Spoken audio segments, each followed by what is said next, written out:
Ang video na ito mga kaubayan ay tungkol sa puso ng saging.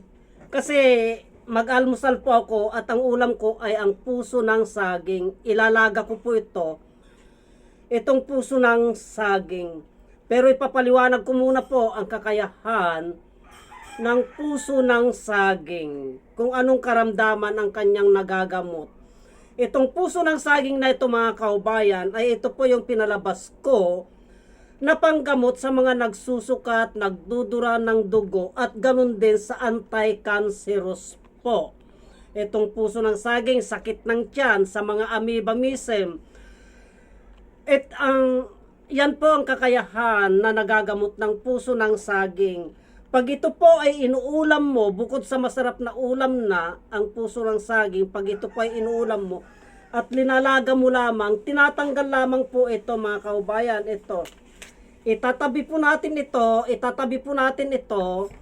kasi po ito yung may kakayahan na gumamot ng anti-cancerous. Ito po, ito itatabi ko po yan kasi hindi ko ulamin yan. Panggamot po yan. Ito po, tatanggalin ko po ito.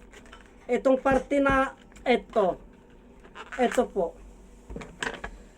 Ito po yung mga pinapalabas ko na videos na para sa nagsusukat, nagdudura ng dugo, linalaga lamang po ito mga kaubayan.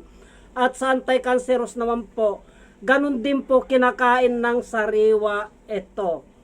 Kaya lang ulamin ko po ito, kaya ibubukod ko po ito.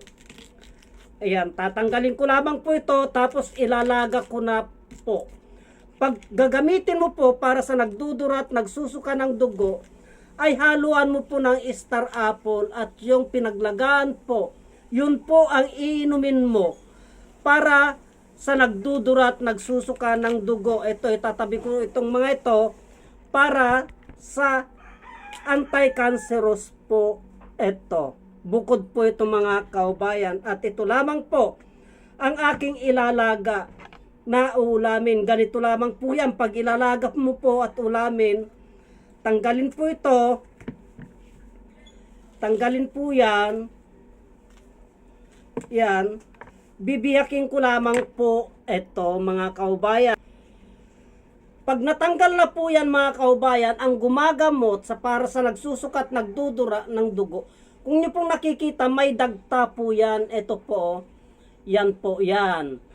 Yan po ang gumagamot yan. Para sa antibiotic po yan, para sa nagdudura at nagsusuka ng dugo, iminumumog po yan at inom po mga kaubayan ngayon. Pag ulamin mo naman po, ganito lamang po ang proseso niyan. Ako, linalaga ko lamang po ito. Yan. Hahatiin sa gitna yan. Yan, hatiin ko sa gitna ito at ilalaga ko na po. Ayan, kung inyo po makikita, may tubig po yan, makatas po yan mga kaubayan. Ilalaga ko na po ito para iulamin ko po. Ilalaga ko muna sandali doon to mga kaubayan.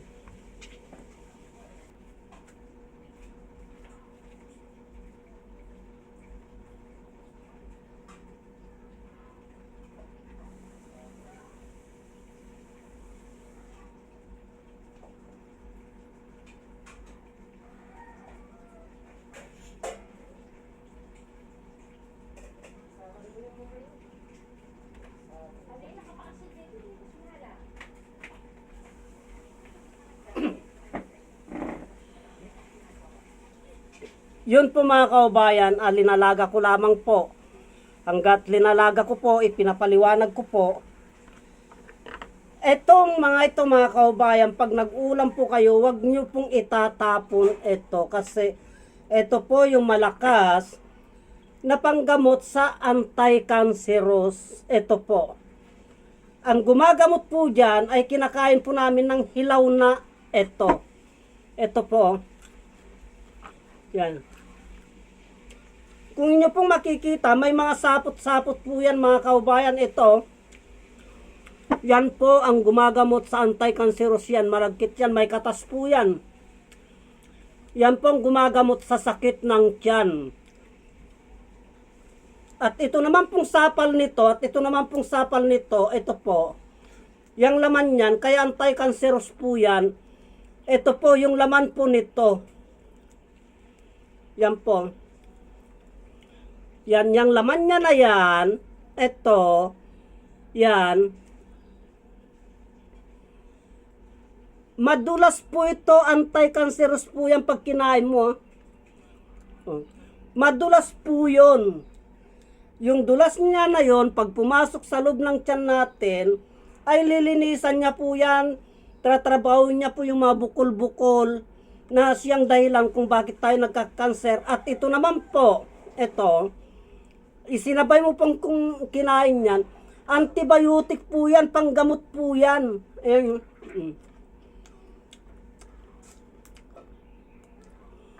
Ganyan lamang po ang paggamot nito mga kaubayan. Itong puso ng saging, pagdating sa anti-cancerous, kinakain lamang po ito ng hilaw. Yan, ginagawa ko pong salad yan. Ngayon, para sa nagdudura at nagsusuka ng dugo naman, linalaga lamang po yung dalawang palatang na ganito. Ang ilalaga po dyan ay itong laman. Ito, kasama po ng dahon ng star apple. Dahon ng star apple. At pag kumulo na po ng mga 5 minutes to 10 minutes, iminumumog po yun. Pag naimumog po yun, para yung masugat-sugat natin dito, saka tayo inom ng isang baso. Para yung masugat-sugat natin dito, kung saan man parte dyan, gagamutin niya po yan mga kaubayan. Ganun lamang po ang paggamot niyan. Basta't sundin lamang po natin yung tamang proseso. Magkaiba po ang proseso ng paggamot sa cancerous at yung para sa nagdudura at nagsusuka ng dugo, mga kaubayan. Pati bulate, pati sakit ng tiyan, pati diabetic, sakop niya po itong puso ng saging na ito.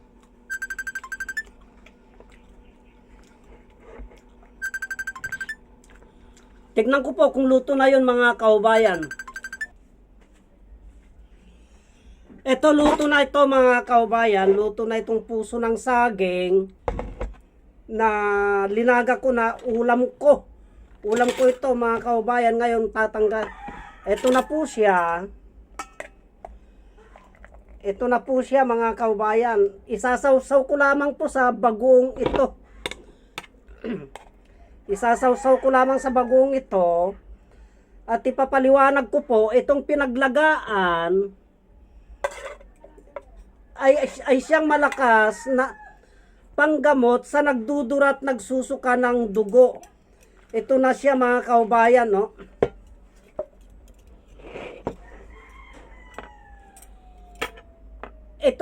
Itong puso ng saging na ito ay ulamin ko na po ito. Isasawsaw ko lamang po sa bagoong ito. At ito na po ang ulamin ko ngayon. Itong sabaw niya naman po na ito siya mga kaubayan. Tignan po natin ha. Yan po ang iinumin ng isang taong nagdudura at nagsusuka ng dugo. Andyan na po ang bisan niyan. Andyan na po ang bisan niyan mga kaubayan. Yang pinaglagaan na. Yan, double purpose na po yan. Double purpose na po yan. Yung sabaw niya, para sa nagdudura at nagsusuka ng dugo. Antibiotic po yan. Para kung may mga sugat-sugat ka dito o sa tiyan, pag ininom mo po yan, ay gagamutin niya po yan mga kaubayan. Ganyan po. Andyan po ang bisa ng puso ng saging, nasasabaw na po ng pinaglagaan. Kaya wag po nating baliwalain ang kakayahan ng puso ng saging na panggamot sa mga karamdaman. Marami pong salamat.